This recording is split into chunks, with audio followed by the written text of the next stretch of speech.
The scissors were already in Priya's hand before Rosa even understood what was happening.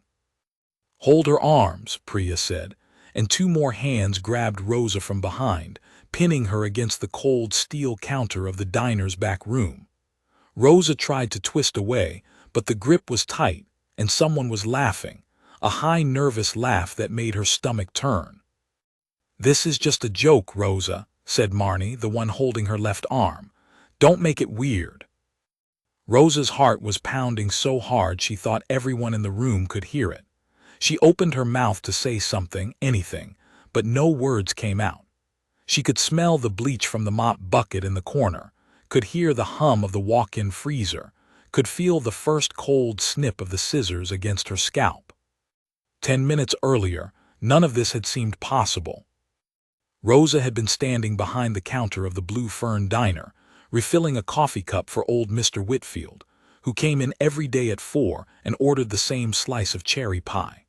The evening crowd was thin, just a few tired truck drivers and a young couple sharing a plate of fries in the corner booth.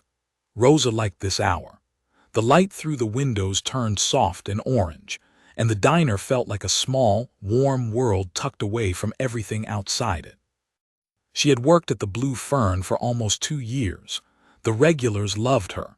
She remembered their birthdays, their kids' names, whether they liked their eggs scrambled soft or hard. She always had a joke ready, always had a kind word, even on the days when her feet ached so badly she could barely stand. What none of them knew, what nobody in this small town knew, was that when Rosa clocked out and drove home each night, she wasn't driving to some cramped apartment on the edge of town. She was driving to a large stone house behind iron gates, where a man named Dante Marchetti waited for her with dinner already on the table. Dante ran things, big things, the kind of things people in this town whispered about but never saw directly, because Dante made sure of that. He kept his business far from his home, and he kept his home far from anyone who might use it against him. Rosa was his wife, but almost no one knew her face. She had insisted, from the very first year of their marriage, that she keep some piece of her old life. She didn't want silk dresses and quiet rooms and nothing to do all day. She wanted the diner. She wanted Mr. Whitfield and his cherry pie. She wanted to feel like herself. Dante had argued with her about it more than once. It wasn't safe, he said. It wasn't necessary. She didn't need to work anywhere, let alone somewhere so public, somewhere he couldn't watch over her every hour of the day. But Rosa had a way of getting what she wanted, and in the end, Dante gave in on one condition. Nobody at that diner could ever know who she really was. Not her name, not her marriage, none of it. To the world, she was simply Rosa, the waitress with the warm smile and the tired feet. That evening, as she wiped down the counter, she noticed Tricia watching her from the kitchen doorway. Tricia managed the diner, had managed it for 6 years, and had never much liked Rosa. It wasn't anything Rosa had done. It was something smaller and meaner than that, the kind of dislike that grows out of nothing at all except a person deciding they don't like someone's face, or the way they laugh, or the way customers seem to prefer them. "Rosa," Tricia called out, "can you come help me in the back for a second?" Rosa set down her rag and walked toward the kitchen, wiping her hands on her apron.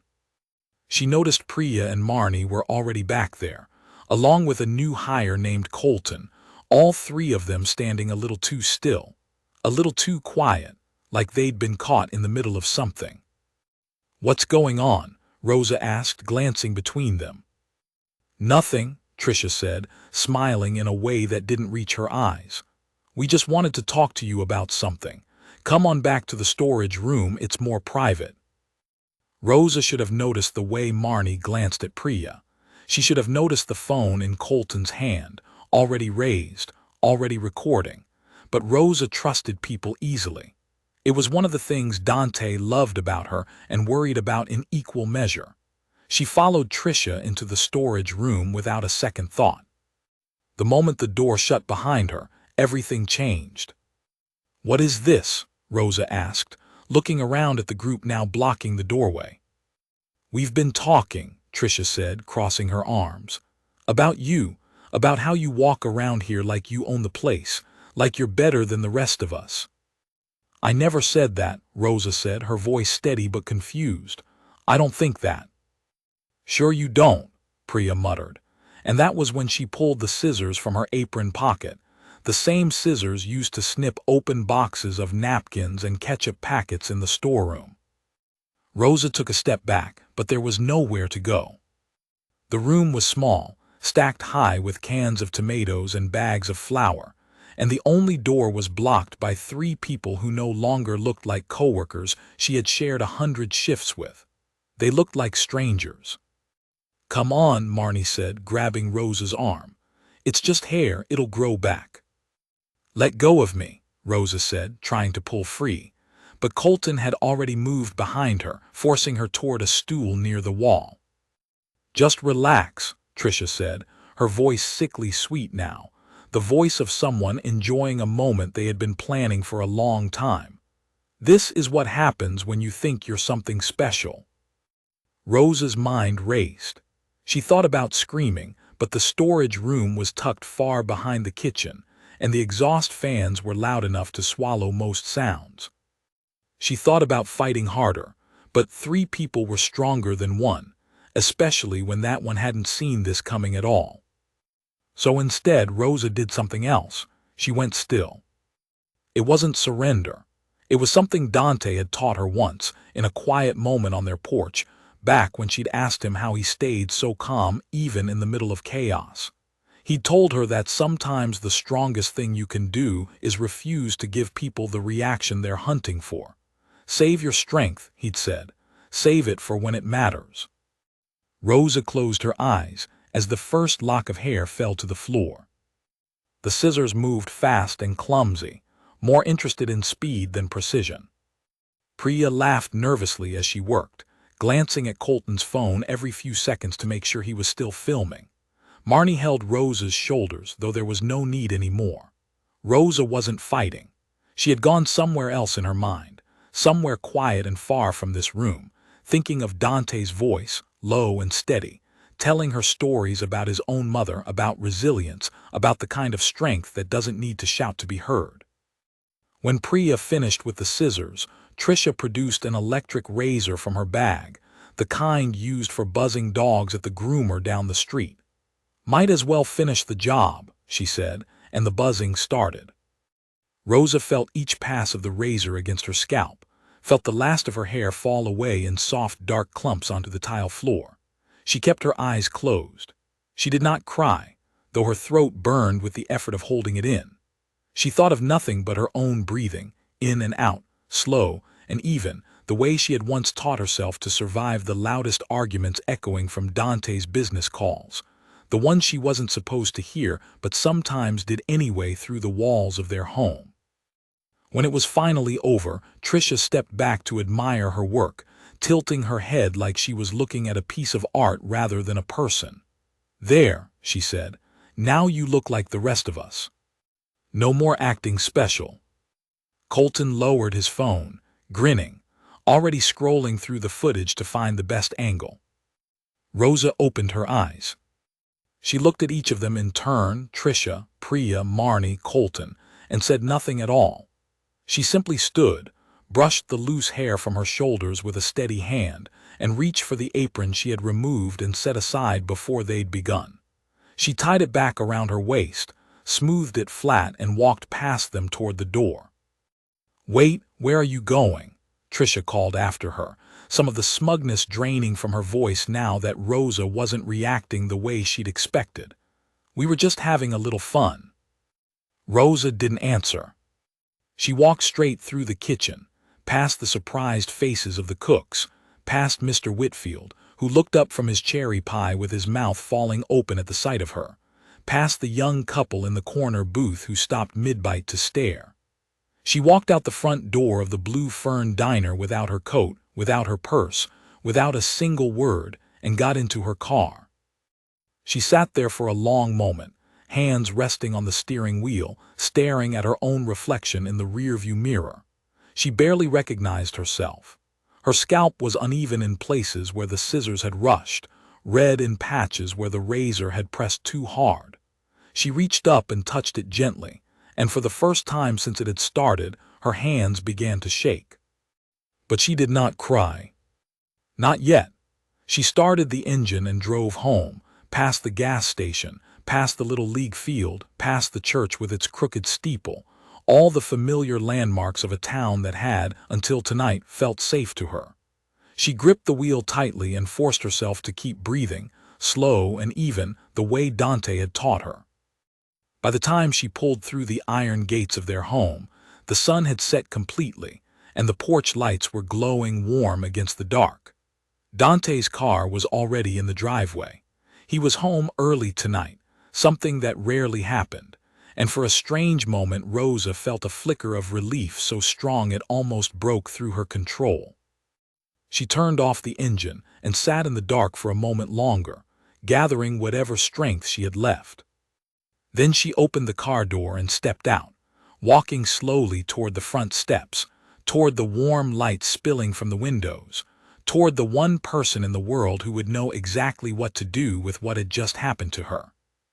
She did not yet know that somewhere behind her, in the back room of the Blue Fern Diner, Colton was already uploading the video to his phone's shared album, laughing with Priya about how many views it might get, completely unaware that the woman they had just humiliated was married to a man whose name alone could silence an entire room. She did not yet know how quickly that video would travel, how many eyes would see it before morning, how many of those eyes belonged to people who worked, quietly and carefully, for her husband. All Rosa knew, standing on her own front porch with her hand raised to knock on a door she had a key to, but somehow couldn't bring herself to open just yet, was that everything in her life was about to change, and there was no way to stop it now.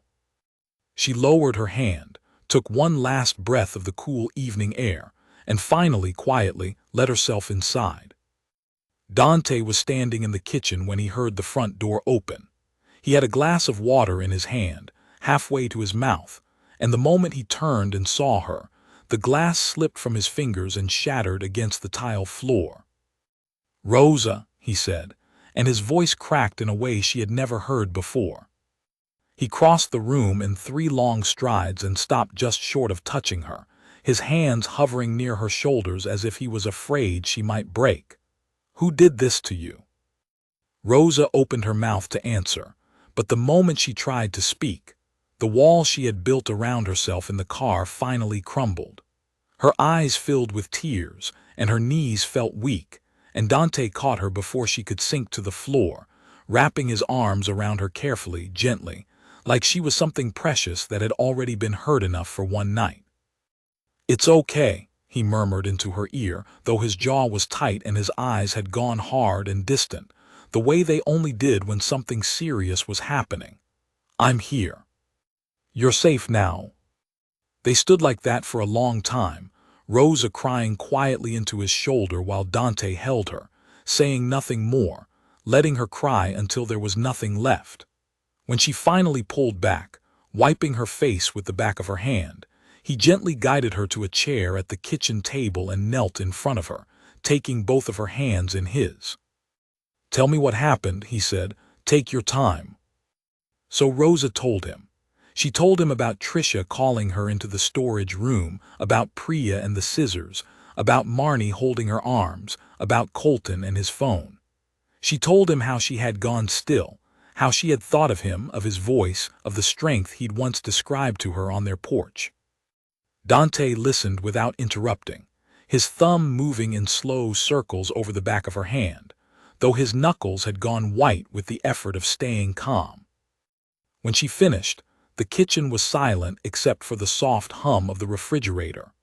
Dante was quiet for a long moment, staring down at their joined hands, and Rosa could see him working through something behind his eyes, some careful calculation she had learned to recognize over the years of their marriage. "They filmed it," Rosa said quietly. "Colton had his phone out the whole time." Dante's jaw tightened, but he didn't say anything right away. Instead, he reached up and gently touched the uneven patches on her scalp, his fingers light as feathers, his expression unreadable. "Does it hurt?" he asked. Not the way you think, Rosa said, and she meant it. The physical pain was already fading, replaced by something deeper and harder to name, a mix of shame and anger that sat heavy in her chest. It's not the hair, Dante. It's that they thought they could do this to me and nothing would happen, that I was just someone they could hurt for fun. Dante rose to his feet slowly, walked to the window, and looked out at the dark garden beyond the glass. Rosa watched his back, the tension in his shoulders, and waited. I need to make some calls, he said finally, his voice low and even. Dante, Rosa stood up too, crossing the kitchen to stand beside him. I don't want you to do anything reckless. I don't want anyone getting hurt because of this. He turned to look at her, and for a moment his expression softened, the hardness in his eyes giving way to something more tender. I would never let anyone hurt you and walk away like nothing happened, he said. But I hear you. I won't do anything reckless. I promise you that. Rosa studied his face, searching for the truth behind his words, and found it there, steady and sure. She trusted him, even now, even with her scalp still raw and her pride still bruised. She had married a man who could be terrifying to his enemies and endlessly gentle with her, and she had learned long ago that both of those things could exist in the same person without contradiction. What are you going to do? She asked. First, Dante said, I'm going to find out exactly who was involved and how far that video has already traveled. Then I'm going to think, carefully. Nothing happens tonight except that. He kept his word. Over the next hour, Dante made a series of quiet phone calls from his study, his voice calm and measured even as Rosa sat curled on the living room sofa, wrapped in a blanket, watching the fire crackle in the fireplace. She couldn't hear the details of what he said, only the low, steady rhythm of his voice, occasionally punctuated by long silences as he listened to whoever was on the other end of the line. Word moves fast in a small town, and it moves even faster in the world Dante operated in, a world built on information, on knowing things before anyone else did. By the time Dante returned to the living room and sat down beside her, he already knew more than Rosa could have imagined. The video has already been shared in a group chat with about 30 people, he said quietly. By morning, most of the town will have seen it. Colton posted it with a caption calling it a prank. Trisha liked the post and left a comment. Priya and Marnie were tagged in it too. Rosa closed her eyes, imagining the faces of people she saw every day. People she served coffee to, watching that video, laughing at it, sharing it further without a second thought about what it had actually taken from her. They don't know who I am, she said. None of them know. No, Dante agreed. They don't. Not yet. There was something in the way he said those last two words that made Rosa open her eyes and look at him carefully. What are you thinking? She asked. Dante leaned back against the sofa cushions, his eyes fixed on the fire, and for a long moment he didn't answer. When he finally spoke, his voice was quiet but certain. I'm thinking that the people who did this to you believed they could hurt someone and face no consequences because they believed that person had no power. I could prove them wrong tonight in ways that would frighten this whole town for years. That would be easy for me. Too easy. But, Rosa prompted. But that's not what you need, Dante said, turning to look at her directly. And it's not what would actually make this right. If I go in with force tonight, quietly, the way I could, it fixes nothing. It just becomes one more secret buried in this town, one more thing nobody talks about because they're too afraid. You'd still be the woman who disappeared from that diner without explanation. They would never have to face what they did. They'd just be afraid of something they don't understand.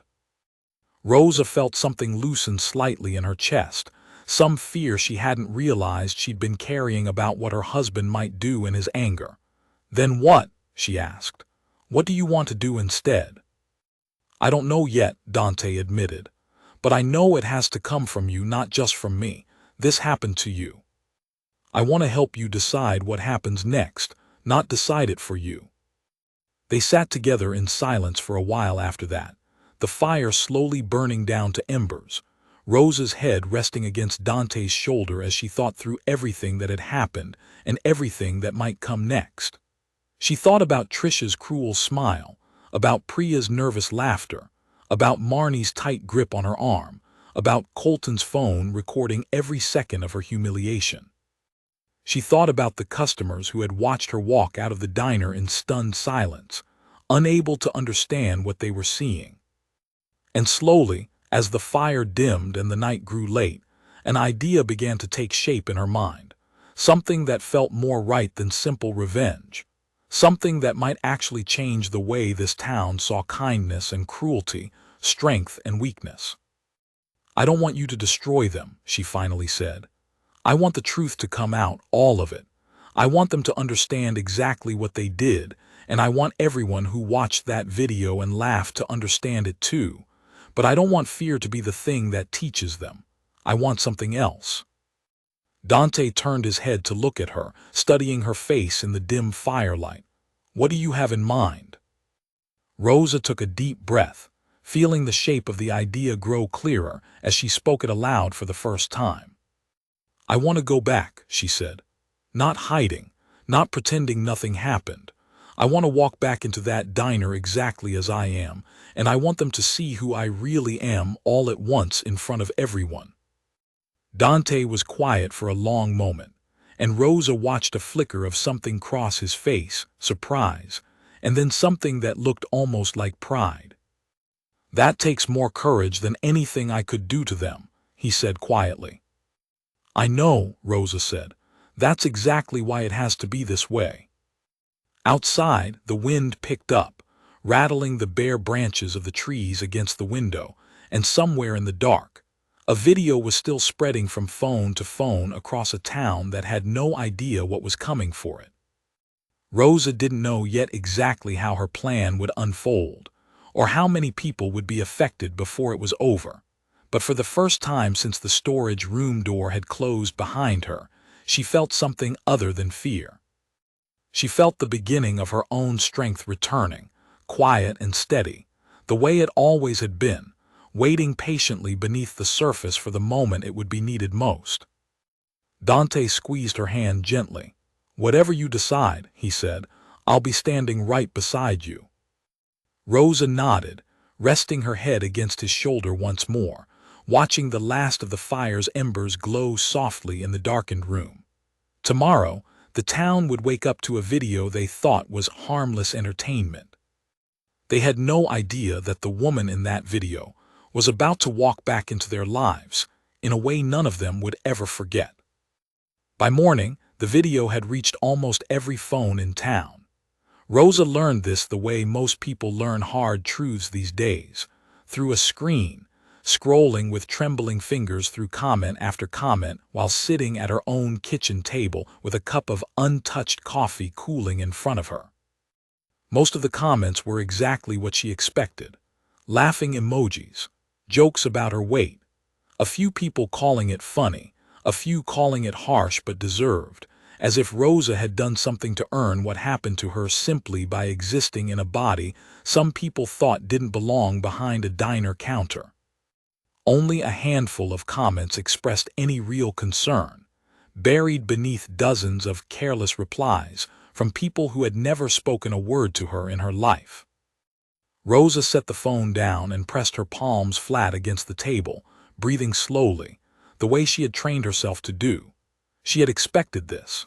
She had known, even before Dante confirmed it, that a video like that would not stay contained.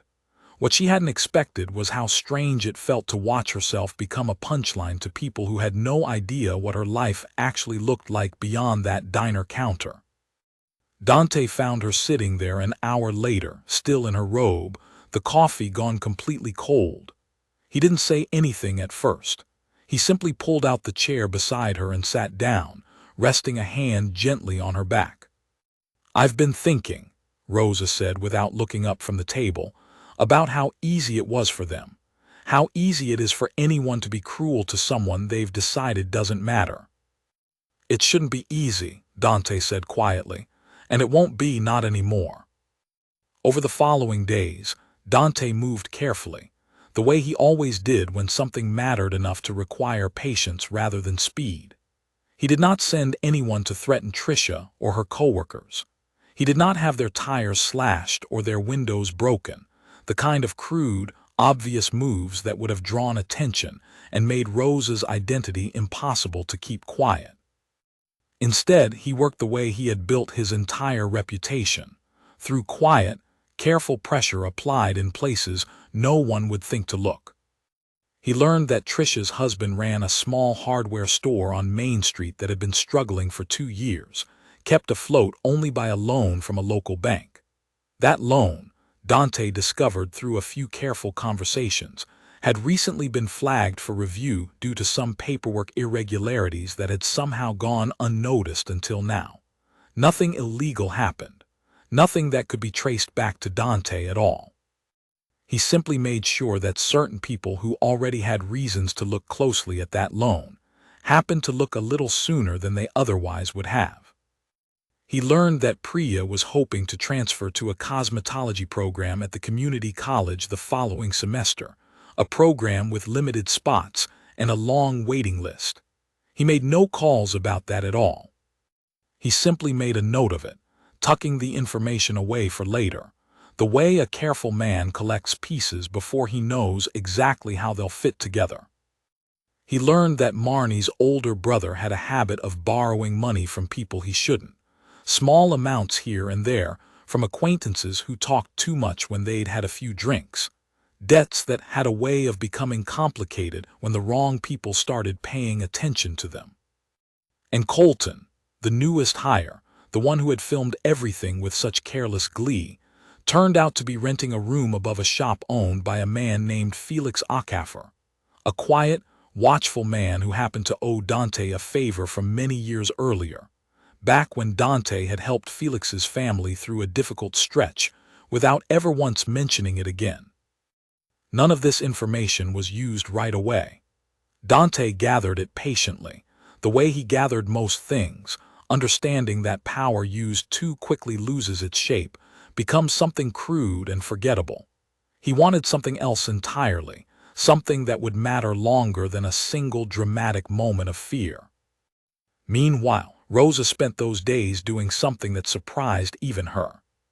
She began going out in public again, uncovered, her scalp still healing, still uneven in places. She wore no hat, no scarf, nothing to hide what had been done to her. At first it was simply the grocery store, where she noticed people's eyes catching on her, widening slightly, some looking away in embarrassment, others staring a beat too long before pretending they hadn't recognized her. She felt the weight of those stares every time, felt her chest tighten with the old urge to shrink herself smaller, to disappear into the corners of a room the way she had done so often as a younger woman, back before she'd learned that hiding never actually made cruelty stop. It only made it easier for cruel people to keep going unnoticed. But each day she stayed a little longer, talked to a little more of the store staff, let herself be seen a little more fully. It was, she realized slowly, its own kind of practice, a rehearsal for something bigger she wasn't ready to name yet, not even to herself. One evening, nearly a week after the incident, Rosa sat across from Dante at the dinner table, both of them picking at plates of food neither one was particularly hungry for. "I keep thinking about Mr. Whitfield," Rosa said suddenly. "The man who orders cherry pie every day at 4 o'clock. He was there. He saw the whole thing, or at least the end of it, when I walked out." "Has he reached out?" Dante asked. "No," Rosa admitted, "but I don't think that's because he doesn't care. I think he probably doesn't know what to say or who to say it to. Nobody knows how to reach me. As far as they're concerned, Rosa the waitress just vanished." Dante set down his fork, watching her carefully. "You still want to go back," he said. "It wasn't a question." "I do," Rosa said. "More than ever, actually. I keep imagining what it would feel like if I never went back at all, if I just let that video be the last thing anyone in this town ever knew about me. I don't want that. I don't want them to think they won." "They didn't win anything," Dante said firmly. "I know that," Rosa said, "but they don't, not yet." and I think that matters more than anything you or I could do quietly behind the scenes." Dante studied her for a long moment, and Rosa could see him weighing something in his mind. The careful calculations that had made him so successful in his own world now turned toward a different kind of problem entirely, one that involved his wife's dignity rather than his business interests. "There's a way to do this," he said slowly, "that could work exactly the way you want it to. Not with threats, not with fear, just with truth delivered all at once in front of everyone who needs to see it." "Tell me," Rosa said, leaning forward. Dante explained his idea carefully, and as he spoke, Rosa felt something steady settle into place inside her chest, a plan finally taking real shape after days of scattered thoughts and quiet anger. It wouldn't involve threats or intimidation.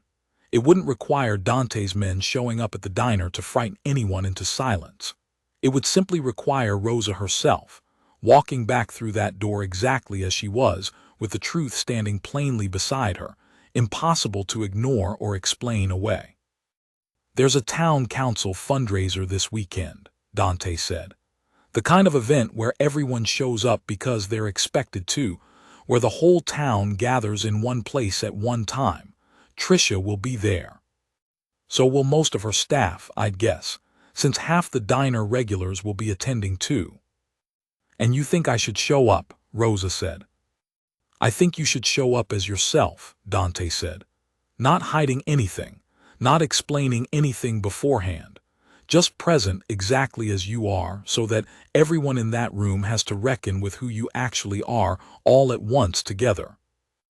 Rosa sat with that idea for a long moment, turning it over carefully in her mind, imagining the room, imagining the faces, imagining Tricia's expression the moment she understood exactly who she had humiliated in that storage room. "I want you there too," Rosa finally said, "not to threaten anyone, just there. Standing beside me." "I wouldn't be anywhere else," Dante said, reaching across the table to take her hand. Over the next few days, the two of them prepared quietly, without telling anyone what was coming. Dante made sure his usual security detail would be minimal that evening, unobtrusive, careful not to draw undue attention before the moment was right.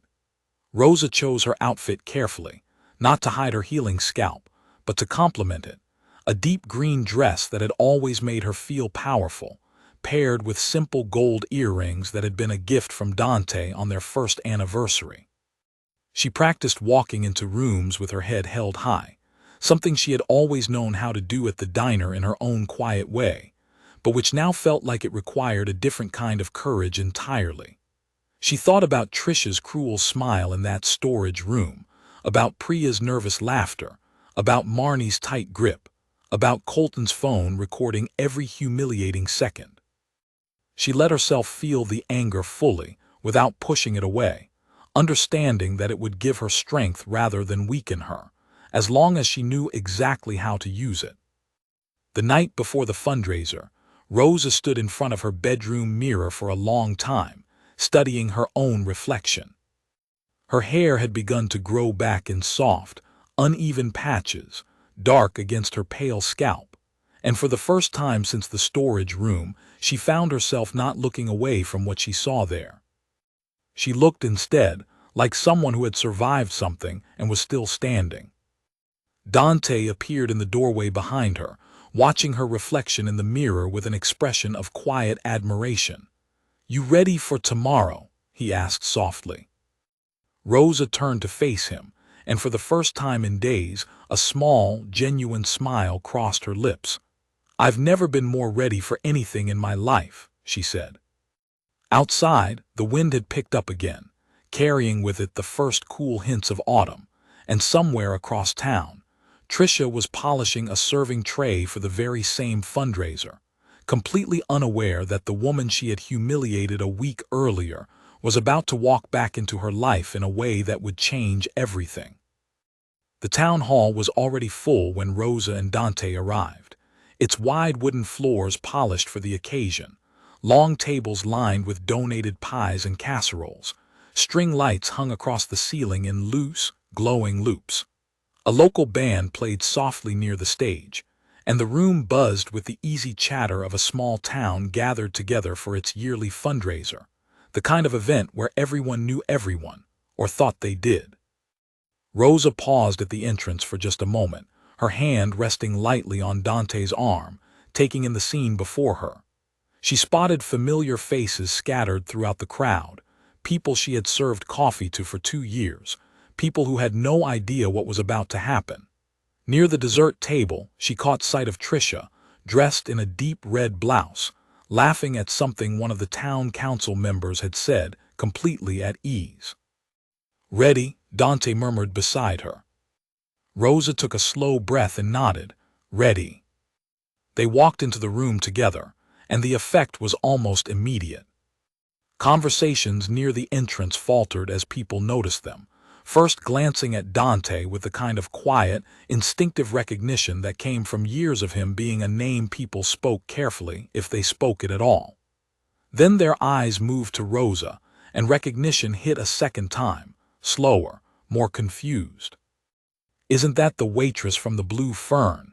someone whispered, just loud enough for Rosa to hear as she passed. "With Dante Marchetti," came the reply, disbelief evident in the voice. Rosa kept her chin level, her pace steady, refusing to rush or shrink beneath the weight of so many eyes suddenly turning in her direction.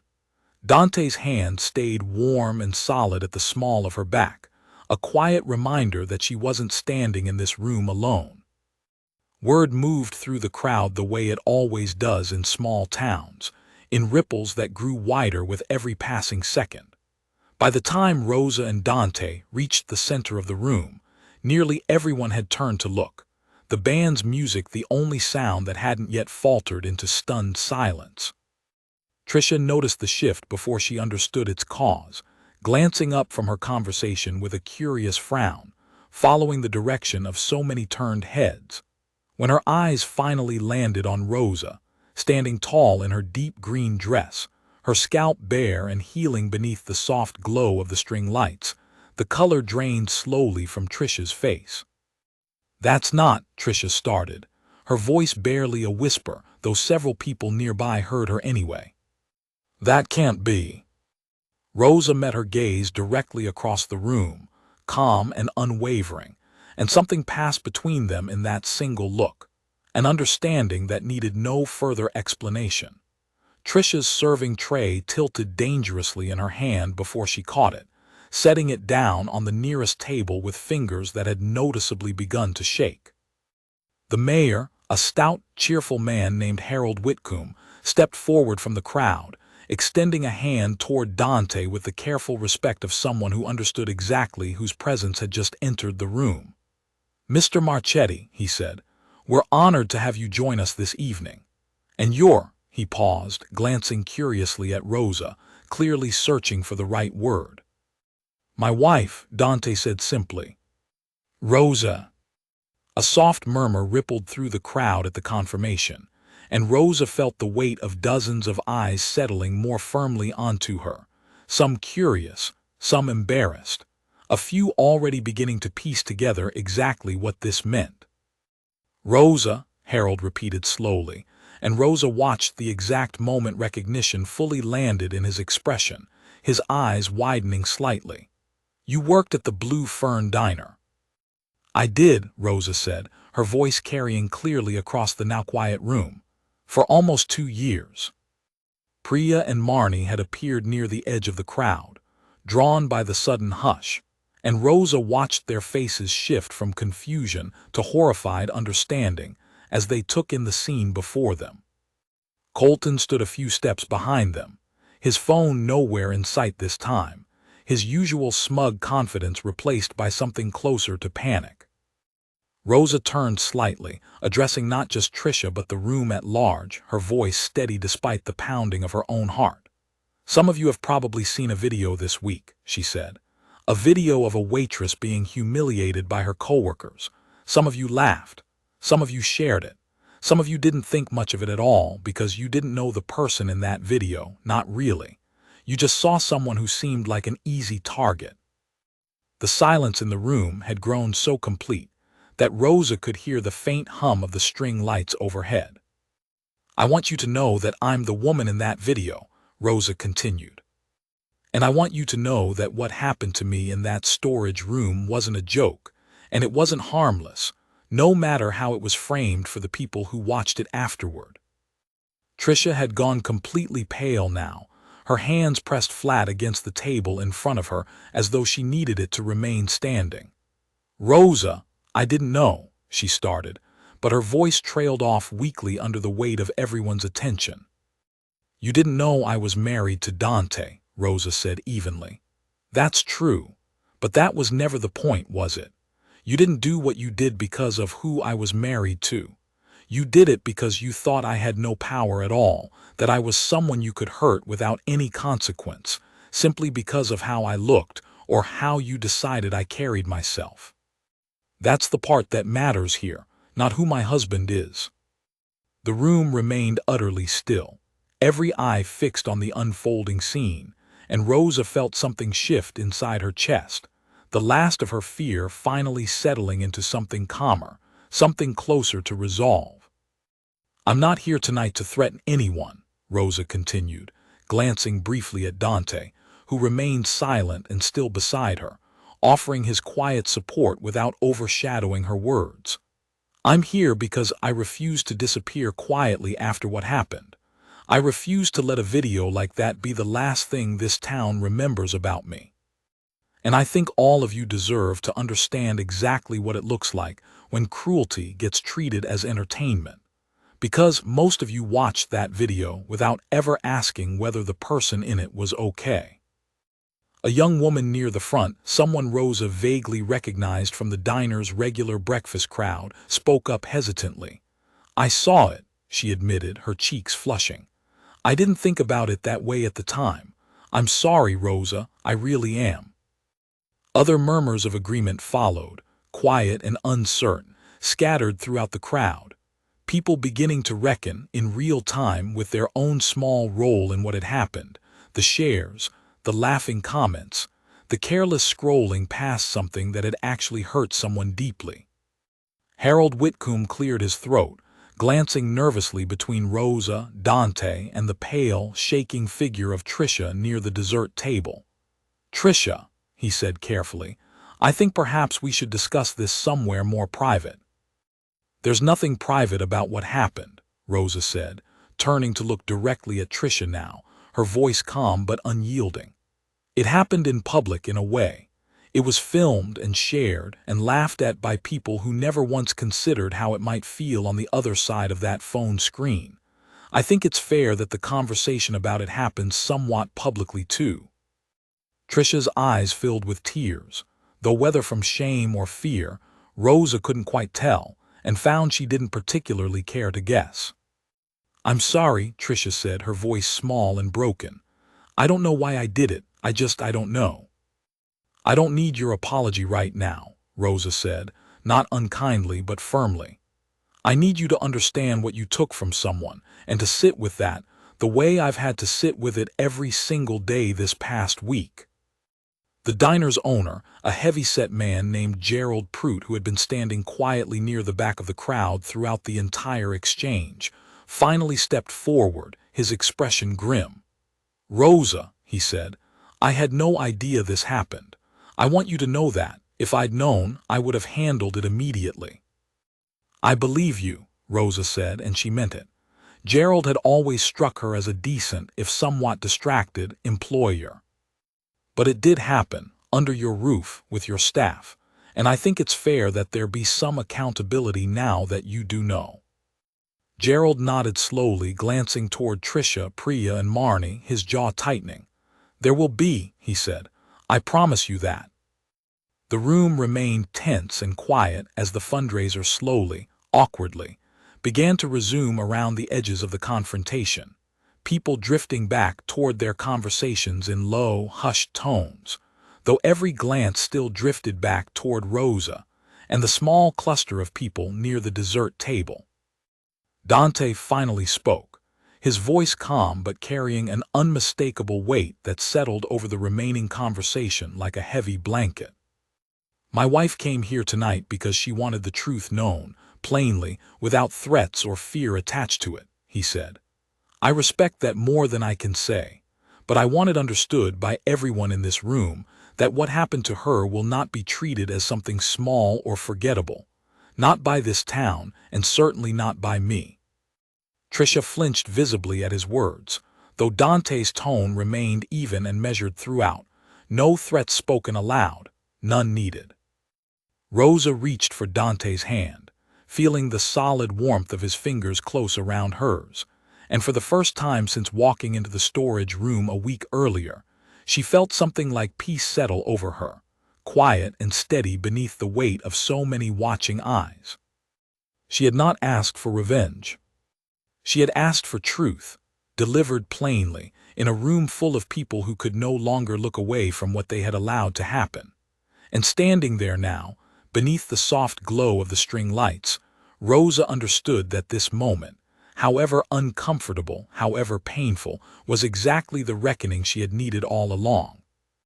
In the weeks that followed the fundraiser, the town of Millbrook Hollow seemed to shift in small, quiet ways that Rosa noticed even as she tried to return to some version of ordinary life. Gerald Prout, true to his word, let Tricia go from her position at the Blue Fern Diner within days, along with Priya and Marnie, though he handled it privately, without spectacle, understanding that Rosa had never wanted a public punishment, only public honesty. Colton left town entirely before the month was out, moving in with a cousin 2 counties over, unable to bear the weight of the stares that followed him whenever he showed his face around Millbrook Hollow. Rosa felt no satisfaction in that. If anything, she felt a strange, complicated sadness, understanding that cruelty, once it takes root in a person, often leaves them running from themselves long after everyone else has moved on. Tricia, surprisingly, was the only one who stayed. Rosa ran into her by chance one afternoon at the grocery store, both of them reaching for the same shelf of canned tomatoes, and for a long, awkward moment neither woman spoke. "I've been seeing someone," Tricia finally said, her voice quiet, almost embarrassed. "A counselor. Trying to understand why I did what I did. I don't have a good answer yet, but I'm trying." Rosa studied her for a moment, remembering the cold snip of the scissors, the buzz of the razor, the cruel curl of Tricia's smile in that storage room. She thought about forgiveness, and how it wasn't something owed to anyone, but sometimes something chosen anyway, not for the other person's sake, but for your own. "I hope you find your answer," Rosa said simply, and left it at that, neither warm nor cold, simply honest, before continuing on with her shopping. Dante, for his part, never pursued any of the quiet pressure points he had gathered in those first careful days after the incident. The lone review at the hardware store proceeded normally and resolved itself without incident. Priya's spot in the cosmetology program remained untouched. Marnie's brother's debts stayed exactly as complicated as they had always been, no more, no less. Dante had gathered that information not because he intended to use it, Rosa realized eventually, but because knowing his options had helped him stay patient in those early days of anger, when patience had felt nearly impossible. "You never used any of it," Rosa said to him one evening, several weeks after the fundraiser, as they sat together on their porch watching the sun sink behind the tree line. "You didn't need me to," Dante said simply. "You handled it yourself, better than I ever could have." Rosa smiled at that, leaning her head against his shoulder, feeling the last remnants of anger and humiliation finally settling into something calmer, something closer to acceptance. But acceptance didn't mean Rosa wanted to return to exactly the life she'd had before. Something had shifted in her during those difficult weeks, a restlessness that hadn't existed before the storage room, before the video, before the fundraiser. She found herself thinking constantly about the diner, about the customers she missed, about Mr. Whitfield and his daily slice of cherry pie, about the warmth of that small, familiar world she had built for herself over 2 years of quiet, steady work. She just didn't want to return to it as an employee anymore. "I want to open my own place," Rosa told Dante one night, the idea arriving fully formed after weeks of half-formed thoughts finally coming together. Not big, not fancy, just a small diner somewhere in town, run the way I think a place like that should be run. Dante didn't hesitate. "Then let's find you a building." They found one within a month, a small brick storefront on the opposite end of Main Street from the Blue Fern, empty for nearly a year after its previous tenant, a failed bookstore, had closed its doors. Rosa walked through the empty space with a clipboard in hand, imagining booths along the windows, a long counter with swivel stools, a chalkboard menu that changed with the seasons. She named it Rosa's Table, a name simple enough to fit on a small painted sign above the door, and spent the following months overseeing every detail personally, from the color of the booth cushions to the exact recipe for the cornbread she planned to serve alongside every dinner special. Dante helped where he could, mostly by staying quietly out of the way and letting Rosa build something that was entirely, completely her own. She hired carefully, taking her time with each interview, looking not just for experience but for kindness, for the kind of warmth that couldn't be taught in any training manual. Her first hire was a soft-spoken young man named Elias, fresh out of culinary school, who reminded Rosa a little of herself at that age, eager and a bit unsure but clearly gifted behind a stove. Her second hire was a woman named Bridget, older than most of Rosa's previous coworkers, who had spent 20 years waiting tables at diners across 3 different states and carried herself with an easy, unshakable confidence that Rosa admired immediately. Word spread quickly once Rosa's Table opened its doors, partly because of genuinely good food, and partly because everyone in Millbrook Hollow already knew exactly who Rosa was by then. Mr. Whitfield became one of her very first regulars, showing up on opening day with a small bouquet of flowers and tears in his eyes as he settled into his usual booth near the window.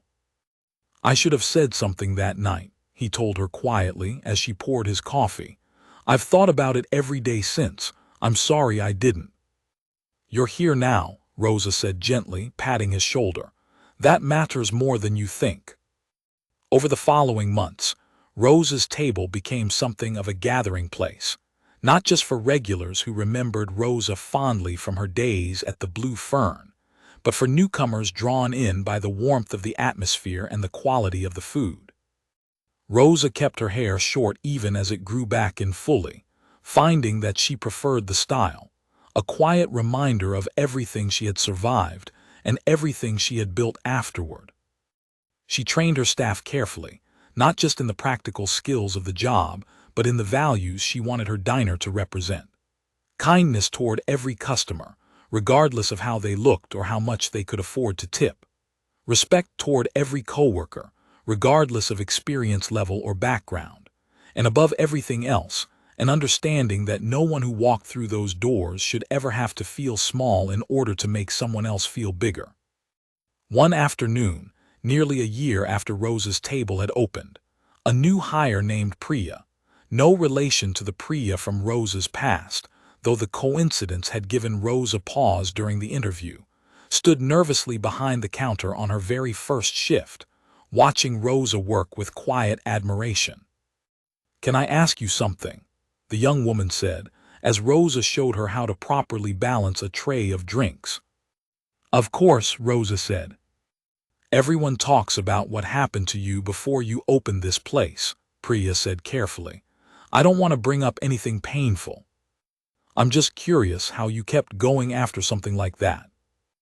Rosa set down the tray she was carrying and considered the question thoughtfully, remembering the storage room, the scissors, the razor, the video that had spread across the entire town within hours.